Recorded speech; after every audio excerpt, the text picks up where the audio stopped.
más, bueno, agradeciendo a la Universidad Continental y a Continua por esta oportunidad de poder.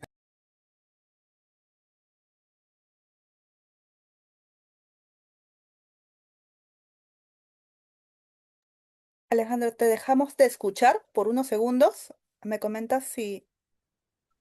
Sí. Ahora sí te escuchamos.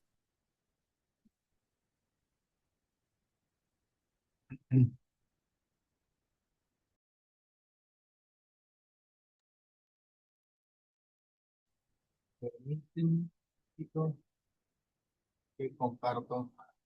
Sí. Se puede ver bien la presentación, ¿verdad? Sí, se ve perfecto. Excelente, gracias. Gracias a todos. Bien, empecemos por unas declaraciones de principio de valor público, algo en lo que yo creo y que probablemente vamos a encontrar empatía con todo lo que, y sintonía con todo lo que ustedes también creen. Yo creo que el Estado debería contar con los mejores profesionales del servicio del país. De hecho, en mi trayectoria en estos años, que son casi ya un poco más de 25 años en el Estado, en el Ejecutivo, en diversas entidades públicas, he visto que existen profesionales que tienen una elevadísima capacidades, conocimientos técnicos y competencias. Y yo creo que en lugar de pensar que el Estado no debería contar con buenos profesionales o que normalmente lo que uno ve en los medios de comunicación o en las noticias vinculados a todos los escándalos mediáticos que tienen siempre algunas autoridades ejecutivas, el Estado tiene muy buenos profesionales y por lo tanto debe tener la capacidad de reclutar a los mejores. Eso es una vocación que tiene el Estado y le voy a decir por qué. El clientelaje, el padrinazgo, los puestos ofrecidos por influencia, los favores políticos, solo genera que el diseño e implementación de las principales políticas públicas, económicas y sociales estén en manos de personas incompetentes e inescrupulosas, poniendo al gato en el despensero y fomentando un caldo de cultivo de la corrupción, la sumisión a la pobreza y la frustración del subdesarrollo. ¿Qué sucede? Que una política pública, por ejemplo, es cuando podemos afirmar que existe alguna necesidad de la población que requiere alguna intervención inmediata. Por ejemplo, lucha contra la pobreza, por ejemplo, la contaminación ambiental, por ejemplo, el derecho laboral o los derechos sociolaborales, las políticas de promoción del empleo, las políticas de seguridad ciudadana, entre otras. Entonces, el Estado administra el diseño, la implementación y el seguimiento, monitoreo de las políticas públicas. Y esas políticas públicas de por sí no pueden estar pues en manos de personas que no cuentan con competencias o que únicamente utilizan al Estado como un botín. Y por lo tanto creo que hay una necesidad de poder entender que el Estado tenemos que entregarlo a los mejores profesionales. Por eso yo creo firmemente que la formación profesional, el desarrollar competencias, capacidades y habilidades directivas en los servicios públicos es importantísimo para fomentar una apuesta por la casi extinta meritocracia. Hoy día, cuando vemos que determinadas autoridades hablan de meritocracia, del cumplimiento de capacidades, parece casi una especie en vía de extinción o, como digo, normalmente una película de ciencia ficción. Esto debería ser la base de una reforma administrativa. Siento que somos miles, millones de personas que trabajamos en el Estado y que apostamos por un cambio y creemos que en un país libre de corrupción y con oportunidades para todos. Bienvenidos al webinar de desarrollo de competencias directivas para la gestión pública. Una reflexión sincera. ¿Consideramos que el éxito de una nación depende de los líderes que guían el destino del país? Pensemos 3 segundos y probablemente la respuesta va a ser absolutamente obvia y natural. Sí, dependiendo de quienes nos lideran y de las capacidades y competencias y la posibilidad de poder llevarnos a un destino adecuado, es que finalmente vamos a encontrar nosotros ese eco que nos permite de alguna manera entender que las políticas públicas van a estar siendo dirigidas, lideradas, asumidas por alguien que cuenta con las capacidades y competencias necesarias para poder ejercer el cumplimiento de ese rol. Y vamos a lanzar algunos factos, como dicen los, la generación Z. El destino de una nación no depende de su geografía, su clima o su cultura, depende de sus instituciones políticas y económicas. Esto es cierto. Hace algunos años, ya casi 12 años, Asimov y Robinson plantearon en su libro, en el texto que está acá, ¿por qué fracasan los países? Una, una, una explicación de dos ciudades, Nogales, Arizona y Nogales, Sonora, una ubicada en Estados Unidos y otra en México, que los une socialmente, geográficamente e históricamente, la historia de antepasados ancestrales que por alguna razón política se dividieron a través de un ser. ¿Qué sucede? Que están juntas. Pero ¿qué pasa, por ejemplo, en Nogales, Arizona? Luego se llaman Nogales, Nogales, Arizona y Nogales, Sonora. Y así empieza este texto, ¿por qué fracasan los países?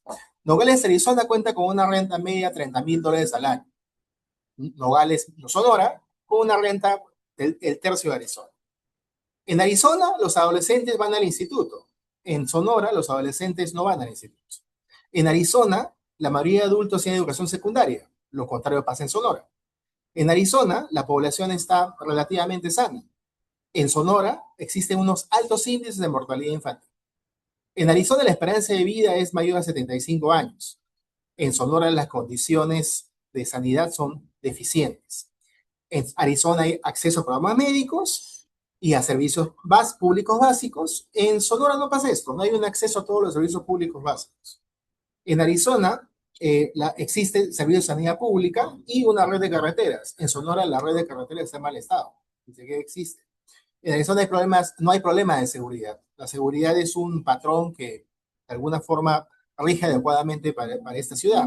En Sonora existe poca seguridad, hay alta delincuencia, hay sobornos para abrir espacios públicos, hay mucha corrupción y hay ineptitud política. En Arizona hay respeto a la propiedad y existe una corrupción que es relativamente esporádica. ¿Qué pasa en una ciudad como Nogales, que está geográficamente ubicada en el mismo lugar, pero que pertenece a dos países? ¿Por qué es que fracasan los países? Los países fracasan porque las élites secuestran al Estado para un beneficio propio, destruyen los incentivos económicos de los ciudadanos e impiden el progreso tecnológico. Estos autores fueron galardonados el año 2024 como partos de investigación por aportes influyentes de la economía moderna. Entonces, hablan de dos tipos de instituciones, las extractivas, que te condenan al fracaso, que están diseñadas para poder extraer las rentas de la mayoría, beneficiar a una élite reducida, bloquear la innovación a través de una destrucción creativa, por miedo a perder el control político, y generan círculos viciosos de pobreza, conflicto y estancamiento. En el caso de las instituciones inclusivas, te conllevan al éxito. Son aquellas que te aseguran y fomentan la propiedad privada, que se cumplan las leyes, que exista competencia de mercado, mayor valoración de productos para todos a precios diferentes, fomentar el talento, la inversión y las nuevas tecnologías, crear círculos virtuosos donde la prosperidad se retroalimenta y se comparte. ¿Qué lleva al fracaso de los países? La existencia de instituciones con carácter del tipo extractivas. Entonces, cuando las instituciones suelen absorber las energías que pueden conllevar a la prosperidad, genera esos círculos de violencia, pobreza, conflicto, inseguridad, corrupción, estancamiento y subdesarrollo, a los cuales últimamente hemos visto en muchos de los casos en nuestro país. El éxito o el fracaso de una nación entonces se reduce a una sola palabra: instituciones. Las reglas del juego determinan quién progresa y quién se queda atrás. Pero ¿qué sucede entonces? Las instituciones son lideradas por alguien. Y un líder mediocre termina construyendo seguidores para el presente y un estadista construye instituciones para el futuro. Si hoy día nos ponemos a empezar en cualquier institución, sea cual ésta sea, podemos reflexionar y pensar, ¿y realmente están cumpliendo su rol? ¿Por qué existe una aversión tan grande al Estado, al Ejecutivo, al Congreso de la República, a las instituciones autónomas? Uno puede pensar ahorita en un ministerio y puede pensar en el ministerio, por ejemplo, si realmente cumple el rol por el cual se denomina el nombre. Hoy hablamos de un ministerio, por ejemplo, de Desarrollo y Inclusión Social. ¿Hemos superado la pobreza? ¿Estamos logrando vida de pobreza? Hay muchos esfuerzos, hay muchas voluntades de superación y de alivio, pero precisamente, ¿qué pasaría si hoy día desaparecemos un ministerio? Las cosas cambian, probablemente las políticas puedan no ser administradas por alguien, pero ¿cuánto hemos logrado en el país creando instituciones que no cumplen la finalidad pública?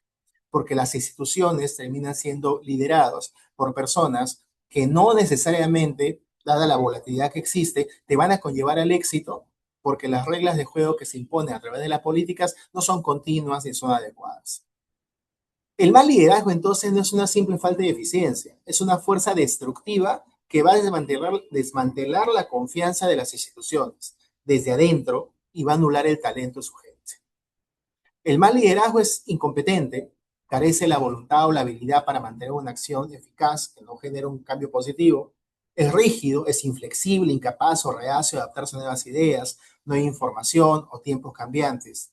Es intolerante, carece de autocontrol o moderación en el habla o las acciones, propenso a arrebatos emocionales o reacciones exageradas. Es insensible, es indiferente o cruel, propenso a menospreciar e ignorar las necesidades de las personas. Es corrupto, miente, engaña, roba y antepone el interés propio al interés público, es aislado, minimiza o ignora la salud y el bienestar del otro o a los que están fuera de la organización y es malvado. Utiliza el dolor o el castigo como un instrumento de poder o control, causando un daño físico o psicológico significativo a otros. ¿Cuántas veces que hemos escuchado hablar de las instituciones podemos asociar siempre a que éstas tienen un mal liderazgo? Y ese mal liderazgo jamás te va a conllevar al progreso.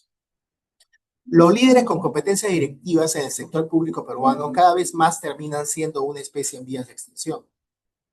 Hoy día hablar de líderes que encuentren con competencias directivas termina siendo otra vez una película de ciencia ficción.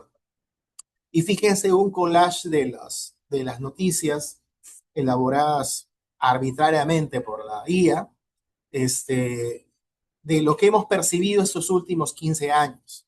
Mafias de cupos, tráfico de terrenos, corrupción, eh, distintos aspectos vinculados a relaciones criminales, etc., etc., en donde nuestros principales líderes elegidos democráticamente y constitucionalmente se han visto involucrados en diversos tipos de actos que son contrarios, pues, a los parámetros que establecen tener la posición de liderazgo, independientemente del color político, bandera política o ideología.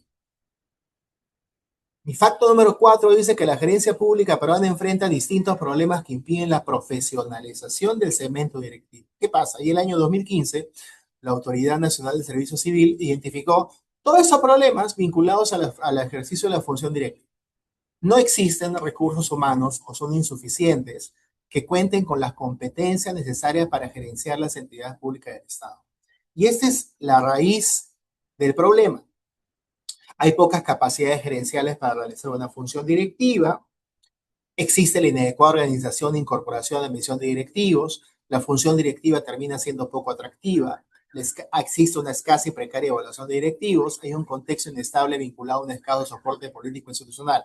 Y las razones o las causas que justifican o que de alguna manera sustentan toda esta situación de la insuficiencia de recursos humanos es que existe una visión jerárquica y tradicional de la función directiva, el patrón, el señor, el titular, que no se le puede decir nada ni contradecir en nada, un limitado desarrollo de capacidades gerenciales, los puestos son finalmente sujetos a un clientelismo, ¿no? O a una valoración que finalmente se otorga como parte de la estrategia de poder colocar pues algunos puestos públicos por pagar favores políticos.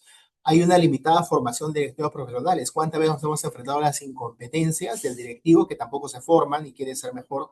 Hay una limitada oferta de gerentes altamente calificados, hay un enfoque burocrático, hay desarticulación de los perfiles directivos existentes, hay ausencia de perfiles directivos adecuados. ¿Por qué? Todos los días en el peruano vemos la modificación de los manuales perfiles de puestos, ¿no? ¿Por qué?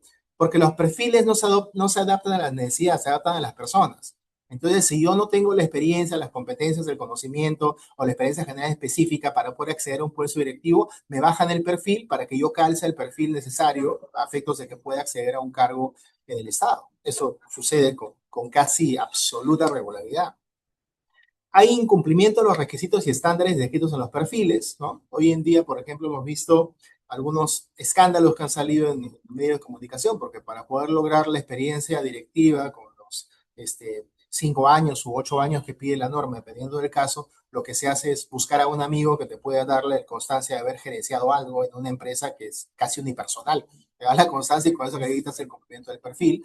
O la existencia de cursos de capacitación. Hay mucha oferta pública no controlada, que además cuentan con certificaciones del Ministerio de Educación y todo, que te dan un certificado sin llevar el curso, ¿no? Sujeto a que después te puedan otorgar. Tú quieres un título o un certificado de 120 horas en un curso, hay oferta para eso, te dan su certificado sin llevar el curso, llevando de manera virtual y sin mayores controles. Entonces, hoy en día el cumplimiento de los requisitos y perfiles en el Estado se hace desordenadamente de esta manera. Existe limitada meritocracia, afortunadamente no es la general de los casos, pero existe. Existe una limitada meritocracia para la incorporación del personal directivo, ¿no? No existe una especie de respeto de los conocimientos, experiencia y competencias, sino básicamente rige el amiguismo o el favor político. Falta de transparencia por la selección de directivos públicos y no solamente directivos, sino también del personal estable. ¿Cuántas veces uno ha postulado a un proceso de selección que está dirigido, ¿no?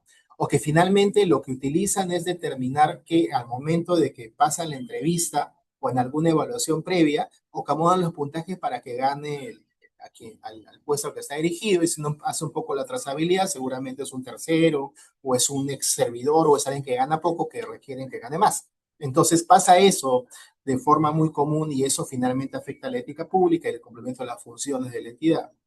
La ausencia de lineamientos para la inducción y un periodo de prueba de los directivos, la enviación de personas desarticuladas centralizadas, una política remunerativa poco atractiva, normalmente los puestos PAC y los que tienen el tope de 25.000 en muchos casos, o los de Servir con 32.000 para los titulares, o los de FAG que 15.600, terminan siendo pues utilizados para las personas con un perfil establecido determinado, y no así para quienes cuentan con las competencias para poder asumir esa carga. Muchas veces en el organigrama se ve cuánto gana y en función de eso se determina y clasifica quién entra al puesto. Hay compensaciones no asociadas al cumplimiento de metas. Hace mucho tiempo se descartaron las bonificaciones por incentivos, por cumplimiento de metas, ausencia de políticas, desarrollo y profesionalización de la función directiva. Puestos directivos están percibidos como riesgosos, los funcionarios públicos o los servidores directivos públicos estamos casi constantemente expuestos a las denuncias, a una serie de situaciones que finalmente terminan afectando incluso el perfil profesional.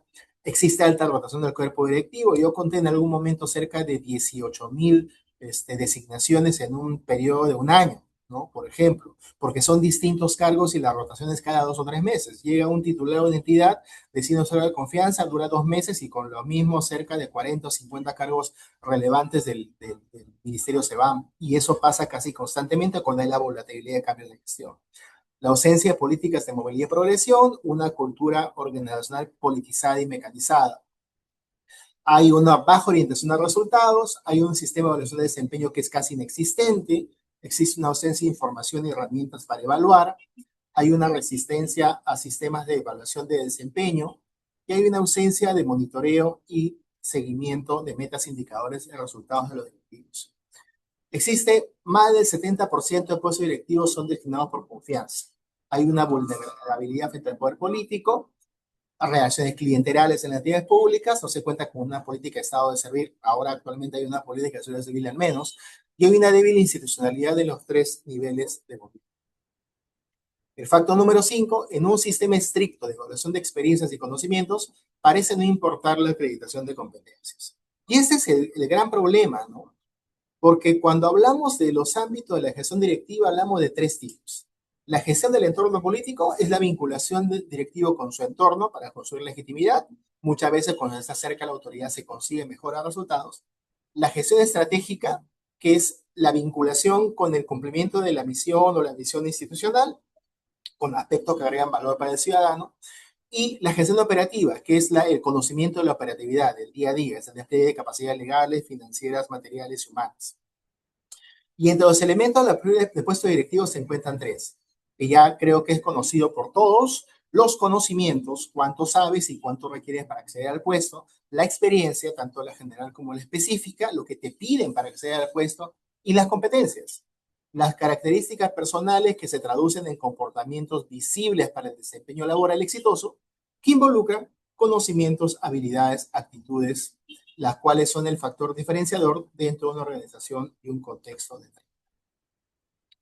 Y eso no es pacífico, porque, por ejemplo, cuando se habla de experiencia y de perfiles, de conocimientos, un operativo de la Contraloría que se efectuó el año 2019, según fuente de Servir, identificó a 149 personas que ocupaban más de un cargo, 805 directivos que no acreditaban título profesional, 1.604 que no cumplían o acreditar la experiencia, 1.008 que no acreditaban cursos o programas de especialización, 12 que era personal de confianza registrados en el registro de servidores civiles sancionados, 8 que habían sido sancionados por la Contraloría, 3 que estaban registrados en el registro de deudores morosos, 2 con documentación falsa o con doble percepción y uno que excedía el límite de remuneraciones en el Estado. ¿Y cuáles son las competencias de los directivos públicos? El liderazgo, la capacidad para influir en otros, la articulación con el entorno político, comprender el contexto y el impacto que tiene la institución e influir en las decisiones que se toman a nivel de políticas públicas. La visión estratégica es la capacidad para percibir escenarios futuros, es ver la visión institucional en el mediano y largo plazo. Y la capacidad de gestión, la habilidad para gestionar los sistemas administrativos involucrando la capacidad de administrar el uso de los recursos para garantizar el buen de los medios. Es decir, si hoy día hablamos de un directivo público, es un directivo público, de acuerdo a las normas establecidas por Servir, debe cumplir con estas 4 competencias genéricas. El tema es, y ahí viene la reflexión, es esas competencias finalmente, ¿cómo se acreditan? Porque no solamente bastan las genéricas, bastan las competencias transversales, es decir, aquellas competencias que son requeridas a todo servidor público, que es la vocación de servicio, la capacidad de actuar escuchando y entender al usuario interno o externo, la orientación a resultados, es decir, orientar las acciones hacia la consecución de metas, el trabajo en equipo, que es la capacidad de generar relaciones de trabajo positivas y de confianza. Hoy día podríamos nosotros hacer el símil de todas estas necesidades o competencias requeridas para el perfil directivo y veamos a nuestro jefe de turno, ¿no? ¿Realmente cumple con todas las competencias necesarias para poder ejercer una función directiva adecuada? En muchos casos probablemente sí, en otros, que probablemente también sean determinado nivel o segmento, vamos a encontrar que no. Y ahí viene el problema. Hemos enfocado mucho los esfuerzos por, y las normativas o las leyes vigentes a través de las normas de idoneidad establecen tanto los esfuerzos en cumplir con un perfil para acreditar conocimientos, que es básicamente tus estudios universitarios, tu grado de maestría, tus programas o cursos de especialización y tus cursos específicos que te piden para el perfil y la experiencia, tanto la general como la específica, adaptada al puesto o a la función, pero nunca nadie pregunta por tus competencias.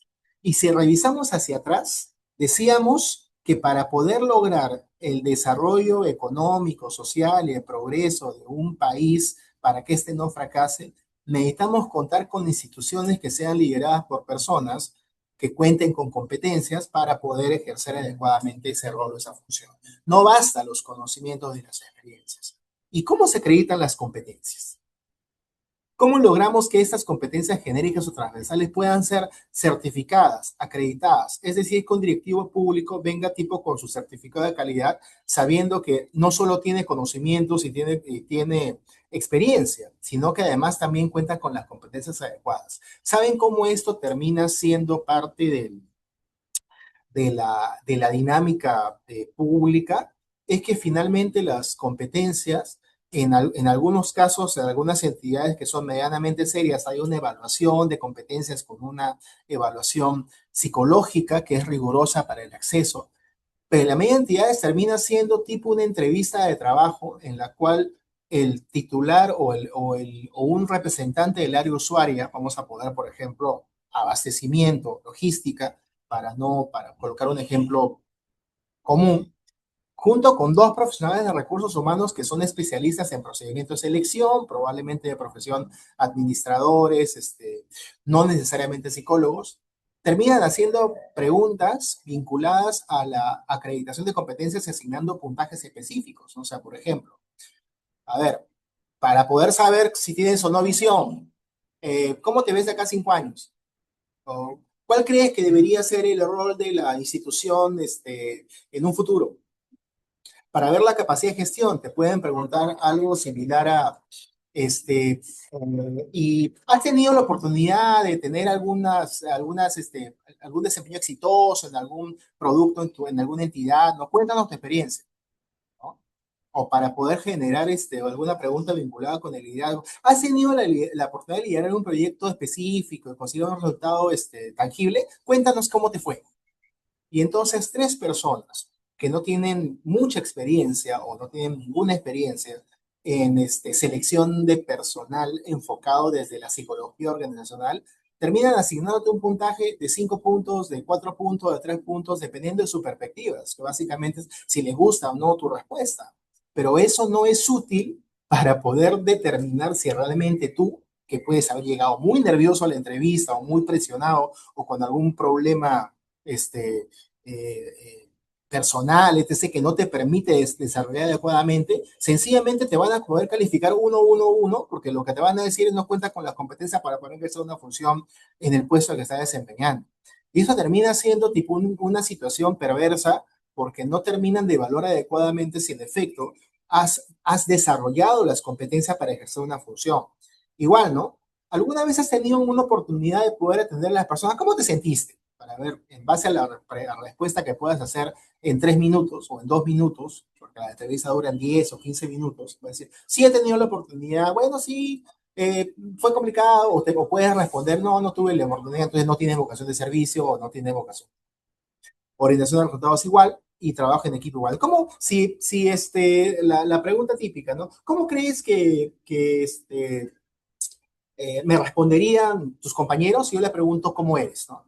O cómo te autodeterminas? Entonces, fíjense cómo estamos entregando la evaluación de las competencias dentro de un proceso de selección que no necesariamente está normado o establecido. O sea, ¿quién certifica las competencias? ¿Quién acredita que cuenta con las competencias? Y como digo, termina siendo una de las situaciones o uno de los requisitos que creo que en este momento de cambio los líderes ejecutivos necesitan con mayor solvencia o con mayor eh, fortaleza. Otra reflexión sincera. Entonces, necesitamos formar líderes con las competencias directivas necesarias para guiar a nuestro país e instituciones hacia el progreso. Sabemos que es el liderazgo, no vamos a agotarnos mucho en tiempo en eso, es una capacidad para influir en un grupo de personas, para motivarlas al logro de objetivos comunes hacia una dirección clara y con un ambiente de confianza y colaboración bajo una influencia positiva que impulsa no solamente al crecimiento individual, sino también al colectivo, al de los demás. Hay una influencia y motivación. Los líderes inspiran a su equipo y lo motivan a trabajar con disposición de entusiasmo hacia metas compartidas, hacia lograr objetivos, ¿no? La efectividad de un líder se mide por la habilidad para que la organización alcance las metas. A desarrollar personas. Un líder efectivo impulsa la creatividad, la participación y el crecimiento del equipo. La coherencia, hay una conexión entre lo que uno piensa con lo que hace, ¿no? Que siempre hay esa discordancia de lo que uno dice con lo que hace, pero un líder es coherente, termina siendo el ejemplo o el modelo o la persona a seguir o la influencia directa para poder ejercer una adecuada función. Y tiene iniciativa y gestión, promueve y evalúa un grupo para alcanzar metas comunes. Y acá viene lo importante, ¿no? O sea, no es que es como cualquier talento que no necesariamente nace, el talento se va construyendo en el tiempo. Y como todo talento, el hecho de contar con una competencia se va construyendo en el tiempo. Hay una investigación que se elaboró hace algunos años que indica que muchas veces el desempeño sobresaliente es el producto de una práctica deliberada y entrenamiento, no a ningún talento o habilidad innata.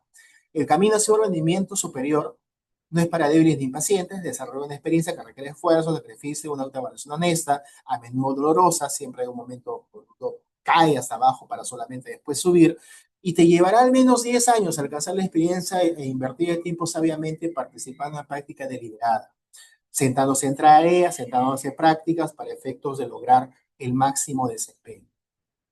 ¿Qué quiero decir con esto? Que esta investigación publicada el año 2006 determinaba que incluso los artistas más talentosos necesitan al menos de 10 años o 10.000 horas de entrenamiento intenso antes de ganar competiciones internacionales. Los músicos necesitan entre 15 y 25 años de práctica constante antes de alcanzar el éxito a nivel internacional. Es decir, la práctica es la que desarrolla el expertise. Y eso creo que nos pasa a todos que hemos estado en el método de ensayo-error desde que hemos sido practicantes hasta que hemos sido promovidos y aprender un poco el teje y maneje de la situación bajo la experiencia que te dan la habilidad de poder de alguna forma conocerlo o aprender. Los nuevos gerentes son promovidos porque tuvieron mucho éxito con empleados en un nivel inicial. Sin embargo, muchos de ellos pronto descubren que sus habilidades no coinciden con las que se requiere para tener éxito en su nuevo puesto.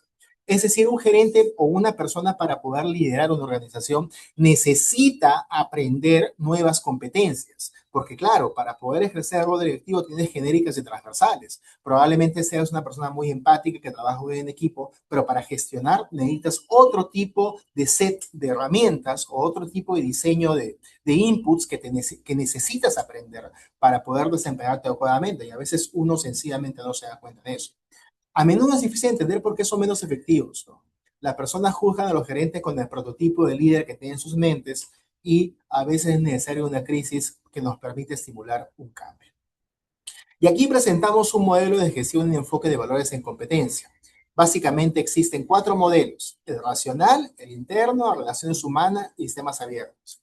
No quiero agotar ni el tiempo ni la disposición en explicar estas teorías, pero básicamente son vinculadas a cómo nosotros establecemos objetivos, lo racional, establecemos controles y mejoramos procesos, el interno, podemos desarrollar y poder llevar un trabajo colaborativo con los demás y tenemos la capacidad de innovación. Sin esos cuatro elementos, podemos decir que una gestión directiva no que va encaminada al fracaso, pero no es completa. Entonces, lo que tenemos que hacer es desarrollar cada uno de estos elementos. ¿Cómo? Si queremos desarrollar las relaciones humanas, está en la comprensión de uno mismo y los demás, está en saber uno mismo cómo es y cuáles son sus debilidades y fortalezas que nos van a permitir superar o mejorar para efectos de poder realizar un desempeño adecuado. Yo les cuento un caso así en lo personal, en la práctica. No tenía muy bueno desarrollado el concepto de relaciones humanas. Es decir, eran las personas que les preocupaba muy poco por los demás o por su desarrollo, por las oportunidades. Como me decían en mi equipo, tú crees que las personas son máquinas de emitir informes, cuando en realidad son seres humanos que tienen sueños, tienen problemas, tienen perspectivas, tienen creencias, tienen una forma de entender la vida de manera distinta. Entonces, cuando uno se da cuenta que tiene una brecha en el rol de relaciones humanas, lo que tiene que hacer es trabajar en construir una reducción de esa brecha. ¿Y cómo es eso? Por ejemplo, primero tenía que entenderme cómo era yo y tuve que escuchar mucho. Segundo, tuve que intentar comunicarme para poder entender las perspectivas de las personas cuando sugería alguna idea o sugería algún aspecto, sin necesidad de arbitrariamente imponer el mío porque era el jefe. Tenía que preocuparme porque también, así como yo buscaba perfeccionarme, ellos también buscan poder desarrollarse y que les puedan dar las posibilidades de poder acceder a cursos, programas de capacitación, maestrías, desarrollo de personas, como ahora, por ejemplo, digo en mi equipo, escribir artículos, publicar algunos libros, algunos textos, tener oferta de capacitación que permita hacer pasantías, hacer talleres donde uno pueda de alguna manera desarrollarse y ser mejor. Gestionar grupos y liderar equipos, y gestionar y fomentar conflictos creativos a través de reuniones que nos permitan escucharnos a todos. Fíjese entonces, bajo este modelo de relaciones humanas, las competencias que resultan necesarias para efectos de poder lograr solo esta parte de estos cuatro ejes o componentes que implican el desarrollo por competencias. En materia de control es cómo organizamos los flujos de información, cómo asignamos las funciones a quienes cuenten con las habilidades necesarias para poder distribuir esas funciones, cómo planificamos y coordinamos proyectos para efectos de hacerlos en un tiempo determinado, con los famosos GAN, cómo medimos y damos seguimiento al rendimiento y la calidad, cómo fomentamos y permitimos el cumplimiento, es decir, controlar los procesos que tienes bajo tu ámbito. La innovación importante, usar el poder de manera ética y efectiva, crear nuevas ideas casi constantemente. A veces me pasaba en una entidad cuando me decían, por ejemplo, no, eso no se puede. Yo era jefe de jurídica en varias entidades, me decían, eso no se puede, la ley no lo permite. Bueno, propongamos una ley entonces. Y lo hacíamos, y nos íbamos a defender esa ley a distintos estamentos, ante el Congreso, etc., para incorporarla, porque si la ley no te permite crear algo, crea una ley y se acabó. O sea, no es tan complicado para quien quiere defender la forma de poder encontrar salidas legales a una situación que arbitrariamente está cerrada porque no existe la reflexión adecuada. Y asimismo también cualquier idea nueva de innovación es defenderla, venderla adecuada. Es alimentar y fomentar la innovación, es negociar acuerdos y compromisos, es implementar y mantener el cambio. Y bajo un ámbito de evaluación de un sistema de competencia, es cómo comunicamos una visión trascendente que sea compartida por los demás. Si hacemos un ejercicio de saber en qué creemos, probablemente todos creemos en lo que, en mi discurso inicial, en mis valores iniciales, porque todos creemos eso, y si creemos en eso, sabemos que independientemente de cómo sean los caminos, hay una sola forma de ir. Hay que establecer metas, objetivos y cumplirlos bajo un modelo racional. Hay que motivarnos a nosotros mismos y a los demás. Hay que diseñar y organizar. Hay que gestionar la ejecución y conducir por resultados. Y esto finalmente termina llevando algunas reflexiones de este webinar que le agradezco infinitamente nuevamente a la Universidad Continental por la invitación y a ustedes por la expectativa y la atención, porque finalmente lo que, como conclusión, podríamos decir que un directivo que cuenta con las competencias adecuadas termina siendo muy útil para poder liderar una institución inclusiva que conlleva el progreso del país. Una segunda conclusión podría ser en el sentido de decir que la reforma del servicio civil tiene que enfocarse mucho más en estos tiempos en los cuales hay objetivos muy altos a nivel del Estado, de poder formar competencias en los profesionales, es decir, de poder saber cómo nosotros logramos cada uno de estos modelos, cómo logramos nosotros eh, cumplir las metas, controlar los procesos, desarrollar nuestras relaciones personales y humanas para poder lograr un trabajo orientado al equipo y colaborativo, y podemos fomentar la innovación tecnológica, y hoy día que tenemos tantas herramientas que nos permiten adaptarnos continuamente a modelos de innovación, podemos lograr de alguna manera tener, porque únicamente en el momento en que nosotros nos basemos en fomentar nuestras competencias, vamos a poder lograr construir y modelar instituciones bajo los conceptos de un liderazgo que van a llevar a nuestra institución o nuestra organización o en el nivel en el que estemos y en el lugar en el que estemos a un objetivo de desarrollo, que ojalá sea en el mediano plazo que logremos tener un país con instituciones plenamente inclusivas que nos lleven al progreso y a la mejora de todos para cambiar la vida de todos los ciudadanos y para que este querido país del cual todos somos parte finalmente pueda lograr llegar hacia donde queremos llegar. Y cuando llegue ahí, que no nos alcance, porque los peruanos como somos capaces de algo, somos capaces de todo.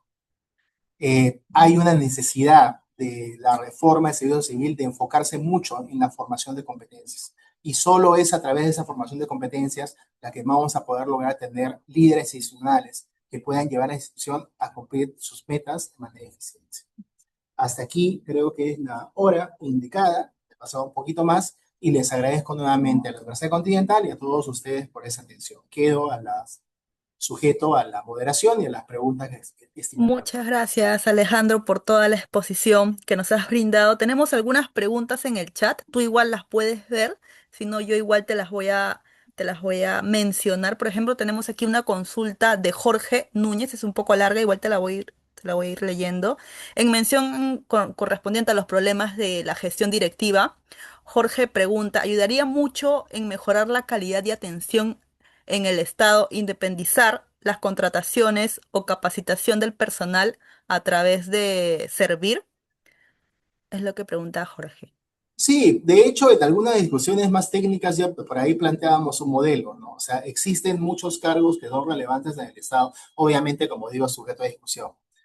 Administración, logística o abastecimiento, recursos humanos, eh, asesoría jurídica, planeamiento y presupuesto, modernización, racionalidad, todo lo que es el uso intensivo de sistemas administrativos, deberían tener todo un pool, digamos, o un grupo de personas que sean seleccionadas por un headhunter, llámelo servir o no, y eso es de lo obligatorio que en el Estado se tenga una cuota, no sé, pues el 80% de esos cargos deben ser cubiertos por directivos públicos certificados por servir si es que queremos hacer una reforma agresiva, y esto a nivel nacional. O sea, únicamente puede asumir un cargo de este tipo que es relevante para el manejo de los sistemas y la atención de definición de los recursos que cuenten con conocimientos, con experiencia y competencias acreditadas. En algún momento se hizo la idea de poder formar gerentes públicos, pero fue una reforma que en el camino fue teniendo también sus bemoles, ¿no? Y no fue una reforma que impusiera de alguna manera una medida para que únicamente los directivos con competencia o certificación puedan lograr acceder a esos cargos. O sea, era una reforma interesantísima, Y además también por el hecho de que sí es cierto que el titular de una entidad o quien ejerce un cargo de permanencia política, un funcionario público, pueda tener un universo de personas de confianza, pero para eso pues está los gabinetes de asesores, la gerencia general, secretaría general o algunos cargos de relevancia técnica o política, coordinación parlamentaria, etc., que sí se les puede dar un rol de acompañamiento como esta especie de, este, de grupo de apoyo directo del titular de la entidad. Pero hay cargos que por su naturaleza solamente pueden ser otorgados a personas con competencias técnicas y capacidades técnicas acreditadas. Perfecto, muchas gracias Alejandro por la explicación y todos los comentarios. Mientras van realizando igual aquí sus preguntas, bueno, aquí tenemos una última pregunta de Mayer. Nos pregunta cómo llevar el enfoque por competencias al campo político que va a administrar y dirigir el sector. Claro, yo creo que gran parte de, o sea, si nosotros quisiéramos hacer una reforma a un sistema, hay dos cosas. O buscar que la normativa no solamente, de idoneidad no solamente se sujete a la formación digamos, conocimientos, ¿no? Técnicos, o sea, porque claro, cuando uno entra, por ejemplo, a un rol de asesoría jurídica, y es un poco el tenor también de las razones por las cuales estamos aquí, es, ¿quién te enseña a ser un asesor legal? ¿No? O sea, en qué lugar te enseñan a poder ser? Y la asesoría legal tiene determinadas condiciones o requisitos que hay que cuidar y cubrir, ¿no? Para ser jefe de una oficina de logística tienes que saber contrataciones, pero no solo contrataciones. Entonces, claro, si nosotros diseñamos los perfiles en base a las competencias requeridas para los perfiles, que es parte de lo que Servir ha hecho, ¿cómo podamos lograr finalmente que esos perfiles logren esa acreditación de competencias esperada? Entonces, una idea, por ejemplo, sería a través del ENAP, de la Escuela Nacional de Administración Pública, fortalecer la certificación de las competencias para quien quiera acceder a un cargo directivo, de tal manera que si yo quiero ser, pues, no sé, jefe de recursos humanos, puedan certificarme que no solamente tengo conocimientos y experiencias, sino también tengo las competencias necesarias para ello. Y para ello habrá un pool de psicólogos o expertos en desarrollo que me evaluarán para ver si yo finalmente tengo las competencias para ejercer un cargo de gestor de recursos humanos y con eso tengo competencia acreditada. Que puede ser un límite o no para el acceso al servicio, a la función directiva, probablemente. Pero por lo menos vamos a estar un poco cambiando la idea de saber que las personas que no tienen competencias puedan acceder a ese cargo. Otra idea, por ejemplo, es lo que hacemos a nivel de la academia, ¿no? O sea, eh, existen distintas universidades que hoy en día están basadas su enfoque en formar competencias. Y ahí es donde la acreditación de las competencias, es decir, yo que tengo, por ejemplo, un curso en formación de competencias directivas, por ejemplo, vamos a hablar del tema de un curso, no sé, pues de coach y liderazgo, puede servir para que en efecto puedan saber que, si bien es cierto, no necesariamente me garantía ser líder, pero tengo conocimientos respecto de la existencia de un modelo que sí me podría llevar a dar herramientas para ejercer adecuadamente una función directiva y que no se sustente, pues, a una entrevista que te pregunten para que respondas en un minuto si has sido capaz de liderar o algún proyecto importante y en función de eso en el minuto evalúen tus capacidades como líder o no. Muchas gracias Alejandro. Aquí hay otra pregunta de Fabel. nos, nos dice cómo realmente podemos establecer estas competencias en el MOF cuando son muchas veces los propios servidores públicos quienes se oponen a estos perfiles basados en competencias, ¿no? ¿Cómo podemos pasar del modelo por puestos al modelo de carrera? Claro, lo que sucede es que el tema termina siendo mucho más complejo porque podemos entrar hasta la operatividad del diseño de perfil de puesto. Pero claro, es un poco la reflexión que decía, ¿no? O sea, todos los días vamos a ver modificaciones al manual, a pesar que es un aspecto normado. O sea, ahorita la Autoridad Nacional de Servicios revisa y emite opinión y hay perfiles de puestos tipo. Pero hoy en día muchos de estos temas escapan de la propia voluntad del órgano técnico de querer establecer un método, porque finalmente pues vemos que en, en las publicaciones oficiales se van cambiando casi constantemente perfiles de puesto y el perfil de puesto no varía. O sea, si yo necesito para mencionar un cargo a un jefe de planeamiento y presupuesto, sé exactamente por el manual de perfiles cuáles son los requisitos que espero, porque tú modelas un perfil sobre la base de una necesidad abstracta, no de una persona en concreta. El problema es que se desnaturaliza es cuando la persona que tú quieres que esté no calza en el perfil, y eso desnaturaliza todo. Los perfiles tienen que ser diseñados técnicamente con una supervisión directa de la autoridad rectora sobre la base de las necesidades de la institución y de manera transversal debería ser tipo igual para todos y no pues del perfil o de la adecuación del puesto a la persona. Muchas gracias, Alejandro, por toda la exposición y aquí por responderte, darte el tiempo también de responder las preguntas de los asistentes. De hecho, todo lo que hemos visto hoy es un poquito de lo mucho que vamos a ver en el programa ejecutivo en el cual tú también eres docente.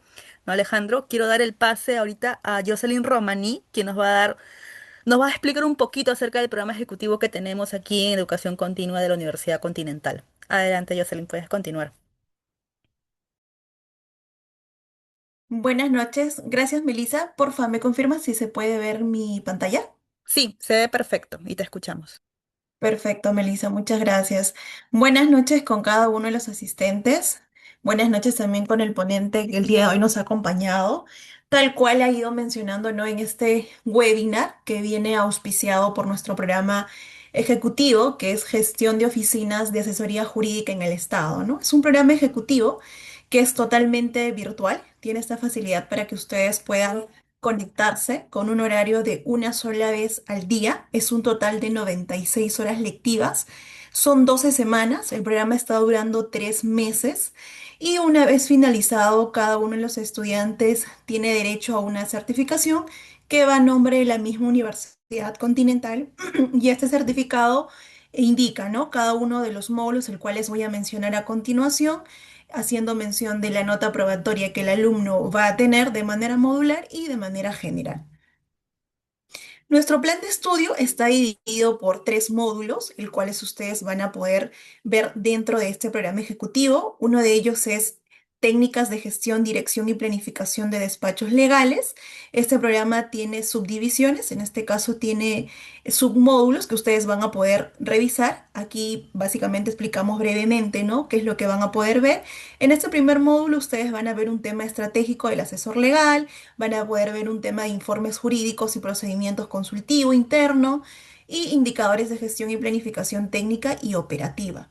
Dentro de nuestro módulo 2, ustedes van a poder ver el tema de liderazgo, comunicación y gestión del talento humano, ¿no?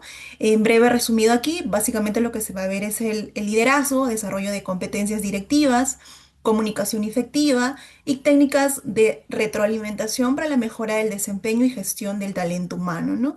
Y posterior a ello tenemos el último módulo que es sistemas administrativos 1 y 2, ¿no? Que básicamente vamos a poder ver el tema de presupuesto público, control gubernamental, recursos humanos, abastecimiento y contrataciones del Estado, planeamiento estratégico, modernización del Estado, gobierno electrónico y sistema de inversión público, ¿no? Aquí solamente está detallado de manera resumida. Consideren que cada, como le indico, cada módulo tiene subdivisiones donde ustedes van a poder complementar con temas adicionales.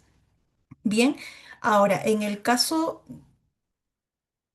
de este beneficio que todos los asistentes el día de hoy que van a obtener es un 40% de descuento por haber asistido el día de hoy a este webinar. Nuestro inicio de clases es el 24 de agosto. Consideren que nosotros al año iniciamos una sola convocatoria. En este caso, esta convocatoria se está aperturando el 24 de agosto para que ustedes puedan sumarse a este inicio.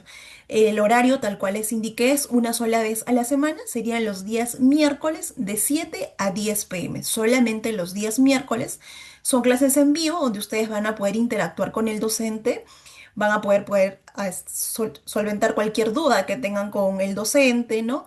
Eh, en este caso también desarrollamos evaluaciones, hay foros competitivos que ustedes van a desarrollar.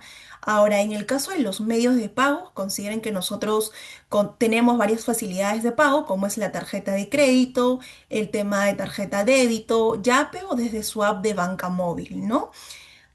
En el caso de los asistentes al día de hoy, no van a tener un costo de matrícula.